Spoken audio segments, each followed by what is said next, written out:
Check.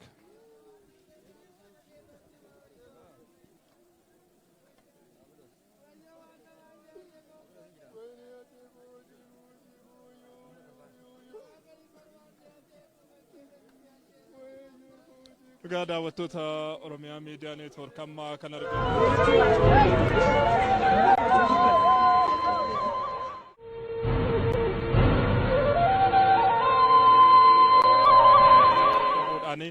qeerroon hawaasni dhalattoonni Oromoo magaalaa Finfinnee fi naannoo ishee jiraatan halkan battala taateen kun dhaga'amerraa eegaluudhaan bifa kanaan ba'anii egaa birmatanii kan isaan jiranii.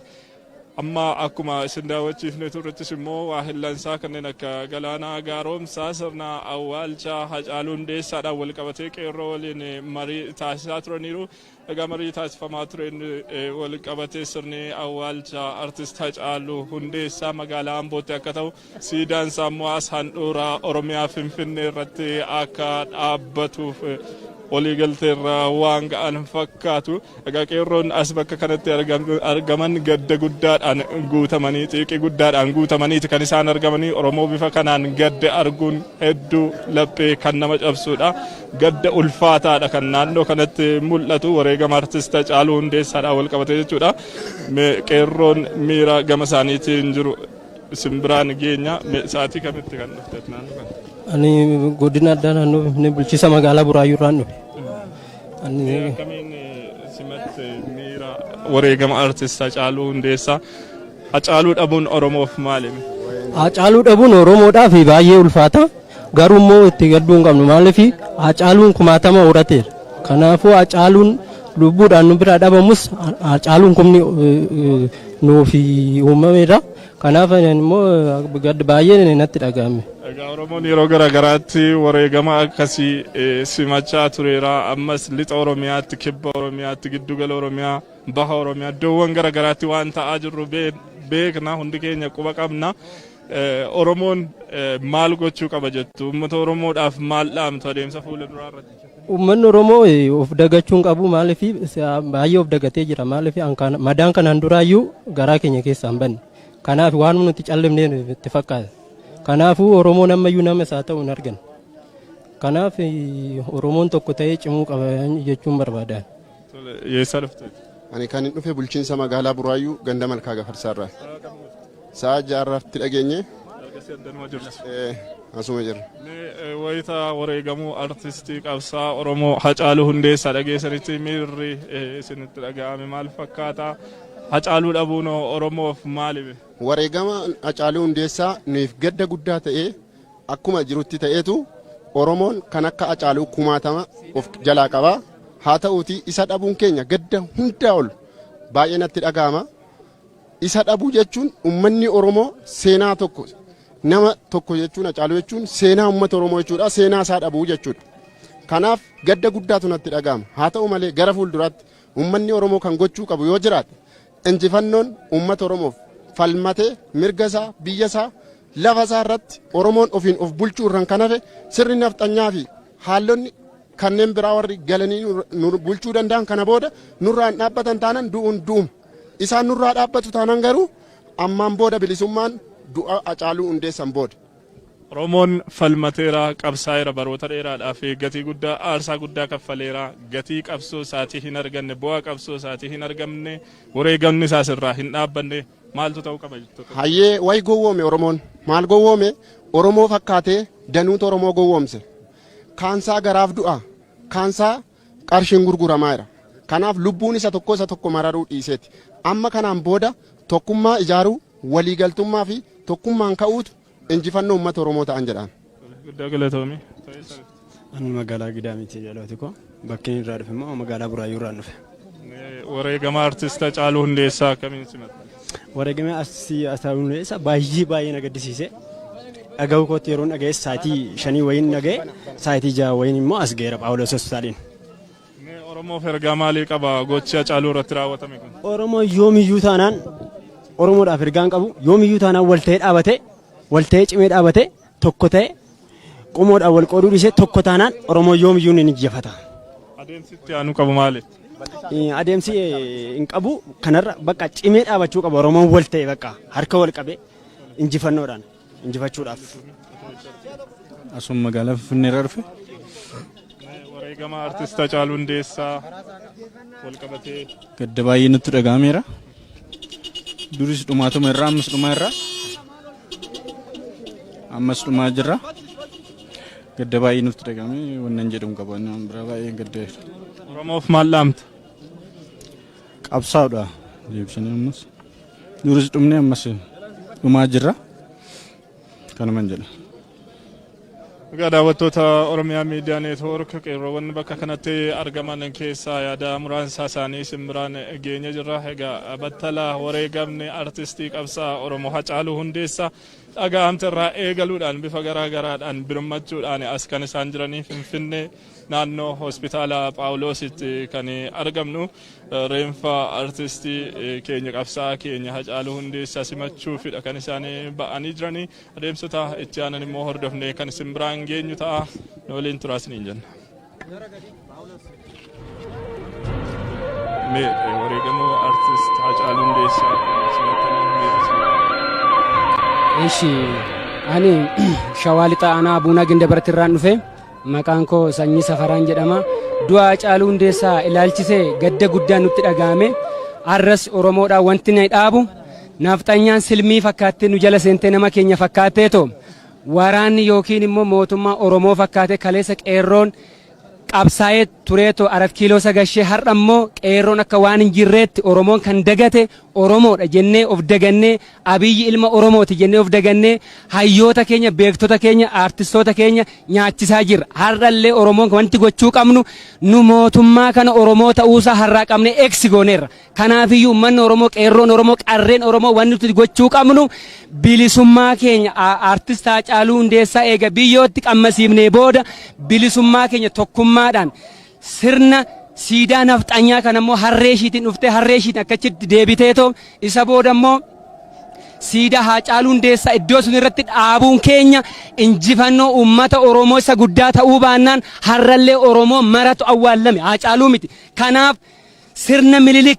nafxanyaan achitti siidaa ishii kana galabbanneetoo warri gurraachi biyya ormaa keessatti warra adii galabbataniitoo olaantummaa isaanii mul'isan nuti immoo biyya keenya gubbaa irratti yeroo har'aa Finfinneela daangaa gootee karaa irratti illee yeroo darbaa nu dhoowwitu kana aguraa adda addaa cufteetoo guyyaa har'aa guyyaa boruu sekendiif yeroo ta'u hin jenne siidaa sun hin galabbanne taanaan Oromoo maratu awwaallame jaartiin beekaan wallaalaan ka'ee toosa kana gumaachuu qaba Oromoodhaaf kanan dhaaba akka qeerroo tokkotten.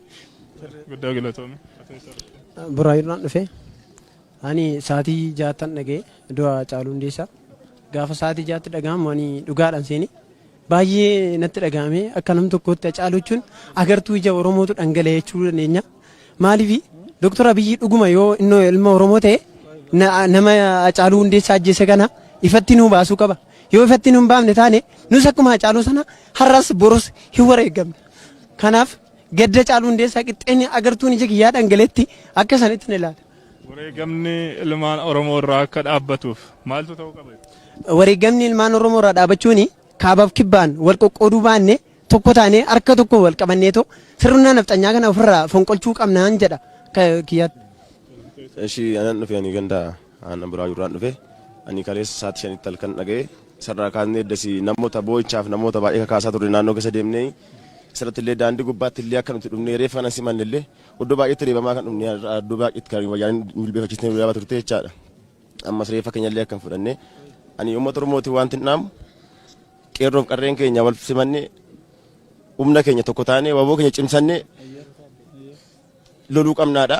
Siidaa Minilik kana ofirraa jigsinee siidaa keenya jijjiirrachuudha wanti hin jedhu. Kanaaf ammallee ijoollee baay'eedha kan reebamaan daandiirratti ammallee reebamaa jiran akka reeffa keenya dhumnee fudhanne wayyaanonni reebaa jirti. Kanaaf ani wanti hin jedhu Hacaaluu Hundeessaa nama tokko miti uummata keenyadha. Ija uummata keenyaati kan cabe biqiltuudha. Biqiltuu dhaabbatee soofiriin godhateedhaan cabeenni baqateeras baqatee dadhabee har'a wayyaaneen anna dhiiga madaa nyaatti. Anna dhiiga madaa dhoksite asitti sana dhoksuudhaan reeffa isaa kan mi'eeffatte isa kanas isa kanatti dabarte. Ammas tokko lamaan ishiin boruun istu. Kanaaf uummanni keenya tokko ta'ee of gatuu dhiise tokko ta'ee ofii of bulchuu qabaadha wanti uummata kiyyaadha amma. Egaa anis kaleessa galgalan dhaga'ee sa'aatii 7 walakkaatti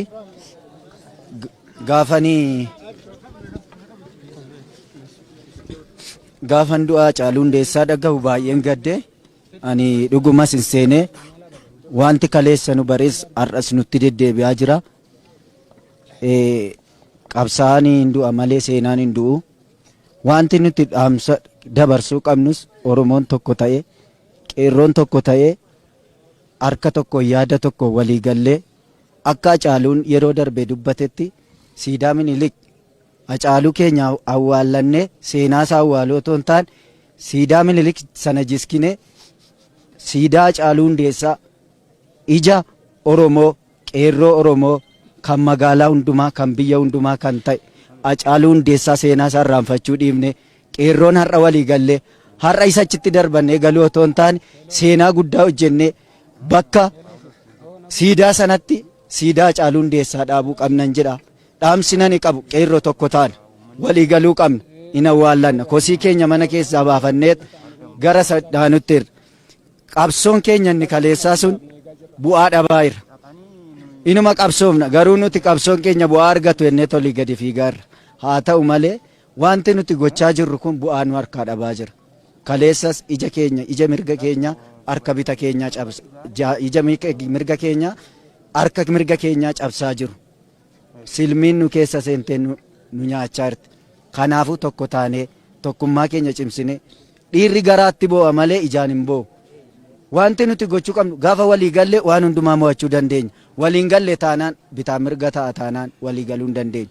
Isa kanaaf otuma nutti dhaga'amu waa'ee seenaa Hacaaluu otoo nu boochisu keessa keenyatti qabannee har'a yoo awwaallanne boru siidaan Minilik lafa sanaa jigee siidaan Hacaaluu Hundeessaa torbee otoo hin gahin guyyaa 2 otoo hin bulin bakka sanatti dhaabbachuu qaban jedha. Mootummaan keenyas akkuma biyyoonni biraa nama tokkoof nama beekamaa tokkoof ba'anii siidaa jiskanii siidaa garbummaa durii jiskanii bakka sanatti waan biraa kan bilisummaa dhaabbatu jedhan nutis kan bilisummaa dhaabuu qabnan jedha. Dhaamsi koo kanadha. Qeerroo jabaadhaa Waaqayyo jajjabina isinii haa kennu jedha. Tagani Dassan jedhama ana Burraayyuudhaan dhufe. Waa Hacaaluun naa dhageenyu Hacaaluun baay'ee Hacaaluun ija qeerroo jaame ija qeerroo jaamsa ija qeerroo jaamsan amma wayyaanonni nurraan dhaabban ija qeerroo mul'u dhaabe kana qeerroon Oromiyaan bakka Itoophiyaa keessatti lakkaaman jirtu bakka lakkaamtu Oromiyaan Itoophiyaa keessatti lakkaaman jirtu bareedduu dararamaa turte lakkaamtu yoomiyyuu taana lakkaaman jirtu Oromoon ammas ofirratti aana qaan ofirratti haa beekan amma yoo Oromoo tokko tokkoon ajjeesaa jiru goota ajjeesaa jiru nu keessa artistoonnis ajjeesaa jiru keessaa maratanii kanaaf qeerroon Oromoo bakka deemutti ofaa eeggatu qeerroon Oromoo mulu ija isaanii jaame qeerroon ofaa eeggatu bakka jirutti qeerroon siidaa Minilik kana immoo dhannee jiskuu qabnaan waa'ee siidaa Minilik dubbannaan yookaan ija keenya nu jaamsan siidaa Minilik kana harree yaabbattee dhufte harree yaabbattee dhufte kanasitti farda Oromoo yaabbattee irratti garmaamti kanaafuu siidaa jigoo qabdi bakka qeerroon ammaa si baanaan nanne jiskina irratti nu haa fixanii nanne jiskina ana Hacaaluudha dhaabna goota kanaafuu waan jennu hin qabnu Hacaaluu keenya sirna siraataan hin taqabballaan fudhanna. Ani kootti gadda guddaatu natti dhaga'ama. Akka kootti gadda guddaatu natti dhaga'ama. buraayyuu irraan dhufe jiraattuu addanaati alooti koo wallagga garuu kan gaddi guddaan natti dhaga'amu immoo dhugaan inni baase irraa kan ka'e malee yakka tokko hin qabu. Dhugaan inni baases harreetiin dhufee farda Oromoo hateettiin jiraachuusaa siidaan Minilik galagaluu qaba kan inni jedhe irratti madaa guddaa isaanitti ta'e dhiibboo guddaa isaanitti ta'e. Kanaaf jecha du'e malee balleessaa tokko balleessee miti yookiis gubboo nyaatee hatee qabamee miti yookiis akka isaaniitii waa tokko godhee jallina tokko godhee malaamaltummaa godhee miti. Dhugaa Oromoo baasuurraan kan ka'e dhugaa jiru tokko dubbachuurraa kan ka'e harreetiin dhufee farda namaa hateettiin ol ba'uurraa kan ka'e lubbuunsaa darbe. Jennoon qeerroo qarree uummata Oromoo maal ta'uu qaba deemsa fuula duraatti? Deemsa fuula duraatti ani akka kootti har'a Haacaaluutiin owwaallannee kaane siidaan Minilik bor achi taa'uun qabu akka kootti. Siidaan Minilik bor achi taa'ee jennaani ammus aarsaa kaffalaa jira gibira kaffalaa jira nuun. Maaliifi quuqamni nuuni qabnu quuqama siidaa Minilik. Siidaa Minilik Oromoonni kaan hin haaressaa Oromoonni kaan immoo irratti wareegama irratti du'aa jira. Sababa kanaafiyyuu hamma siidaa Minilik achiiti jigutti nuuni nafxanyaa duukaa araarama hin qabnu jireenya hin qabnu Oromoonis bilisoomeera hin jennu. Saniifuu ijoonni guddaan iddoo ijoonni Haacaaluu lubbuu isaatti dhabe siidaa Minilik. Sababa kanaafuu siidaa Minilik achiiti nuu ka'uu qaba. Haacaaluu keenya owwaallannee iddootiin gaawannee deebisnee siidaa Minilik kaasuu qabna. Oromoon hamma siidaa Minilik hin kaanetti borus kan ija qabdi jedhamu jira kan jedhamu quuqama Oromoo kan qabu dabalee wareegama. Wareegamni kun immoo itti fufa. Wareegamaa dhufne ammas wareegamni kun itti fufaa jira. Nurraa dhaabbachaa hin jiru. Akka kootti har'as taanaan borus duuti ilmaan Oromoo irraa dhaabbachuu qaba. Dursee garuu siidaan nafxanyaa siidaan Minilik galagaluu qaban jedhan akka kootti. Daawwattoota keenya tamsaasni kallattii isin biraan gahaa jiru Finfinnee naannoo hospitaala Paawuloosiiti. Asitti kan argaman qeerroon qarreen maanguddoon namoonni hedduun bakka kanatti argaman battalaa wareegamuun artist Haacaaluu Hundeessaa dhaga'ame irraa kaasuudhaan asitti walitti qabamuudhaan qaama artistii keenya kana qaama qabsaa keenya kana simachuudhaaf bakka kanatti kan isaanii argamanii ejjennoo garaagaraa mul'isaa jiru qeerroonni ejjennoon isaanii inni ijoon siidaan Minilik handhuura Finfinnee birbirsa gooroo dhaabbatee jiru buqqa'ee bakka isaatti siidaan Haacaaluu Hundeessaa ijaaramuu qaban ejjennoo qeerroo Oromooti. Ammas tamsaasni kallattii Finfinnee naannoo hospitaala Paawuloosii isin biraan gahaa jiru ammas akkuma itti fufetti jira gara yaada qeerroo qarree fi namoota bakka kana jiraniitti deebina. Ani naannaa Boolee Saamitirraa hin dhufe Haacaaluun du'e kan dhageenye sa'aatii 4 walakkaatti nagee yeroo san televizyiinii ilaalaa irra nuti hoggaa dhageenyu Haacaaluun du'e jedhanii oduu ameedhaan hoggaan OMN irraa dhaga'u soba nutti fakkaata kuni olola malee dhugaayyuu miti. Haacaaluu Hundeessaa jechuun akkamitti akkana ta'a namni seenaa qabu kuni dhiingadduma bahee gaafa inni dubbatu onnee keenya keessa dubbate. Siidaan asirra dhaabbate kun arraa miti kan jechuu jalqabe inni duruma dubbaya qabsaan akka isaa ta'u dhugaa hin jiru. Gara du'ee isaa dhageenyu battaluma san kaanee dhufne kotteedha miila keenya achirra kaanee qeerroo wajjin gurmuumne dhufne. Yeruma dhufnu kanaayyuu karaa irratti jechamni makiinaa keessa teesse jechamni ishiin nu gizee nafxanyaa inni arrabsinu waan ishiin nu jechaa turte gizeetti gara duubatti deemtee nu jalaa baqachaa turte maaliif arras ta'e borus ta'e siidaan Minilik kun asii ka'uu baannan arra sa'aatii kanarraa qabee amma sa'aatii kanarraa qabee ka'uu baannan uummanni Oromoo bilisummaan qabu mootummaas hin qabnu wadoo ta'e mootummaa filannoon keenya amma kan beenutti qomboomne hundi keenyatti qomboomne balaa filannooti balaa dhibeedhaan dhibee iyyuu hin jiru kun sobaame dhibeen maal tura wadoo dhibeen jiraate uummata keenya qabsaa keenya akkatti balaa dhibeetiin qabata keenya fitu meeqatu dhuma Gujii irratti hin agarra Wallagga irratti hin agarra deebii as karma salaalirree wanta jiru hin agarra nuti as jira nuti amma qeerroo dhaloonni kee asii miti amma dhaloonni kee naannaa mugarii ani baqadhee kan cimjeen dhufee asii hojiidhaaf kan dhufee kaasiraa hojjechuun dhufee asii gadi gizee waa'ee maatiin kee harka qalleessa waa'ee maatii kee gizee dhaga'u waa'ee firoottan kee gizee dhaga'u qaama mootummaatiin qaama aboo bulchitoodhaanii uummata keenya mana irratti gubanii mana malee hambisaa jiru. Arras Haacaaluun du'e deebii galaanaa daadhii du'e daadhii galaan du'ee jira nuti isaan du'an jennee boo'uu hin qabnu gadduu hin qabnu gumaa isaanii ammarraa qabne magaalaa Finfinnee irraa qabee amma Itoophiyaa hundaatti gurmoomne qabsoomne tarsiimoodhaan nama Haacaaluu ajjeesises garuu ni beenna nuti nama Minilikuma zaruma isaanii tan ajjeesise beenna maaliif Haacaaluun OMN irratti bahee farda siidaa dabalee jalaatee yaabbatee inni irraa fardi keenya illee bu'uun qabu dhaga'e dhaloonni irraa dubbatu irratti qophaa'aa jira nu dubbachuudha. Odoon nu duubaate kuni garaa keenya keessara inni dubbatee dhafuuti. Hacaaluu ajjeesan osoo hin taane uummata Oromoo mara ajjeesan gaafa Jawaar irrattis hojjetan ta'uu fiide malee Jawaar nu jala ajjeese ture. Qabsaa Oromoo tokko ajjeesuu jechuun uummata Oromoo tokko ajjeesuu jechuun eenyu bahee nu haa dubbatu. Nuti baay'inaan dubbachuudhaaf hin qabnu uumaa beekumsas badaan qabnu. Nuti wanni qabnu sagalee qabnu humna qabnu hojjechuu. Wan beekan tokko immoo kan barate tokko immoo kan uummata keenya dubbatu yoo nu jalaa fixan amma yoomitti ta'e Hacaaluun du'eennee boo'uu qofaa miti. Arruma kana baasnee arraarraa jalqabee Oromoon tokko citaan tokko eessa Wallagga Oromiyaa malarraa citaan Oromoo tokko gubachuu hin qabu du'uu hin qabu isarratti qeerroo lubbuu ofii kennuu qaban jedha galatooma.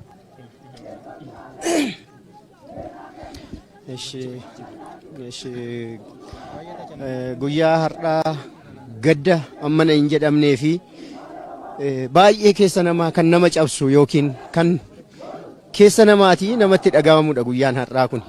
Guyyaa har'aa baay'een gaddeeni. Guyyaan ani gadde keessaa guyyaan har'aa isa tokkodha. Ani kanan ani dhufe amma kanan ani jiru Buraayyuu Kattaati. Asuma Finfinneerradha kanan ani jiraadhu. Oromoon goota akka Hacaaluu dhabuu jechuun du'a durduuneen lammatu du'uu jechuudha inni kun. Duris duuneerraa du'aa turre har'as immoo du'aati jirraaniin. Hacaaluu jechuun immoo ija uummata Oromooti waan ta'eef ija tokko baasuun tokkoffaani sa'a abbaan gaafa cabse ormi ija jaamsa isa jedhamudha. Tuffii inni kan keenyaan uuf qabuuf ni dhayi ammas immoo deebisee inni kaanis nutti taphataa jira jechuudha.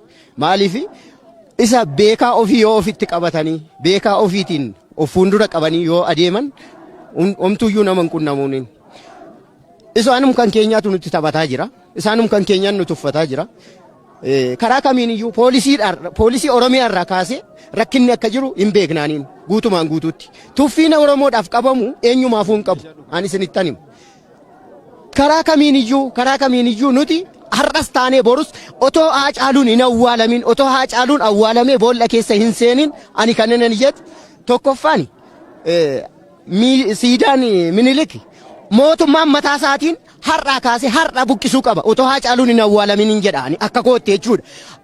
Uummanni iyyuu itti bu'uun ittiin jiraatuun jedha akka kootti jechuudha. Ani kanneen yaaduu isa kanadha. Maaliif yoo jettan immoo guutumaan guutuutti Ameerikaa keessatti waan ta'amaa ture hin argitu.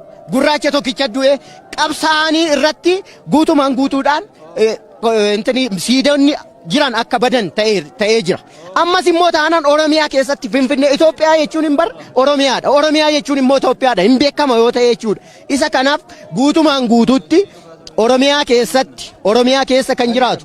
Finfinnee jechuun hin bar Oromiyaa Itoophiyaadha. Itoophiyaa jechuun immoo Finfinneedha. Ijaa kanaatiif dhiigdi keenya inni dhangala'e kuni dhiigdi Hacaaluu kufee nafu ammas taanaan itti fufa guutumaan guututti sabni Oromoo ani dhaamsa siniif dhaamu saba Oromootiif dhaamsan dhaabaanii mootummaadha kaasee mootummaan mataa isaatiin iddoo jiru garagalee ofaa ilaaluun jedhaani akka tokkotti ergaanani mootummaadhaaf qabu deebiitii of ilaali nyaadhu gara kifira keetti garagalii liqimsi jedha Oromoon innaa makmaaku ijaa kanaatiif uummata Oromootiifis ta'ee mootummaadhaaf maal akka taatan duraan dursaatii addaan baasaa.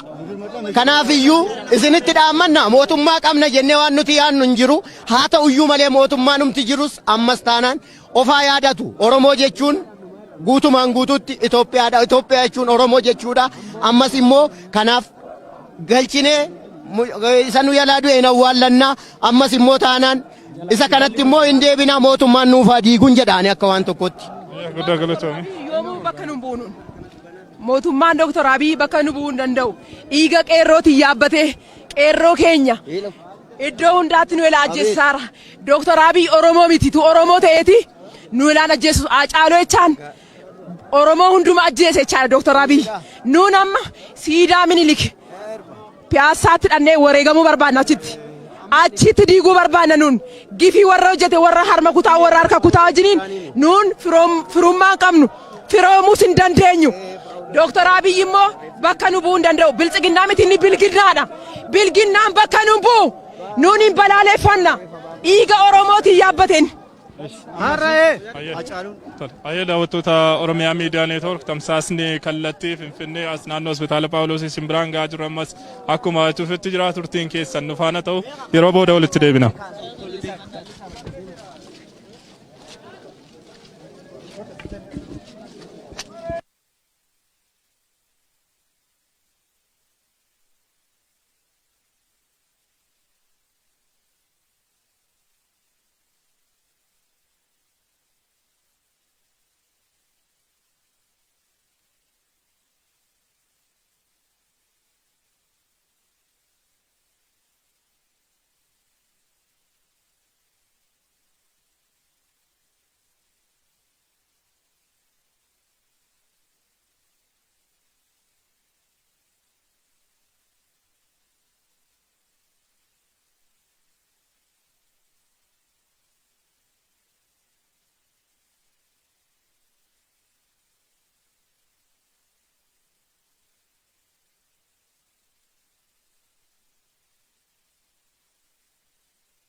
Egaa daawwattoota Oromiyaa Miidiyaa Neetwoork wareegama artiist Haacaaluu Hundeessaa sababeeffachuudhaan tamsaasni kallattii Finfinnee as naannoo hospitaala Phaawuloosii simbiraan ga'aa jirru ammas akkuma tufitti jira. Qeerroon hedduun qarreen akkasumas jiraattonni magaalaa Finfinnee fi naannoo ishee as hedduminaan bakka kanatti argamuudhaan reenfa artistii keenya qabsaa'aa keenya Haacaaluu Hundeessaa simachuudhaaf qophii irratti argamu. Egaa asitti yaada qeerroo qarree fi namoota bakka kanatti argaman hordofnee simbiraan ga'aa turuun keenya ni yaadatama. Ammas mee dhimma kana irratti yaada namoota na bira jiraniin simbiraan ga'aan waliin turaa jenna. Mee eessaa dhufte? Maqaan koo Guutuun jedhama, kan jiraadhu asumaadha. Haacaaluu jechuun nama tokko miti. Haacaaluun dachee Oromiyaa guutuu bakka bu'a. Haacaaluu miti kan du'e qeerroo Oromiyaa du'e, abbootii Oromiyaa du'e, haadhotii Oromiyaa du'e. Reenfi Haacaaluu ba'aa waan jiruuf daawwattoota keenya garasumatti nu sin deebisa. Haacaaluu Hundeessaa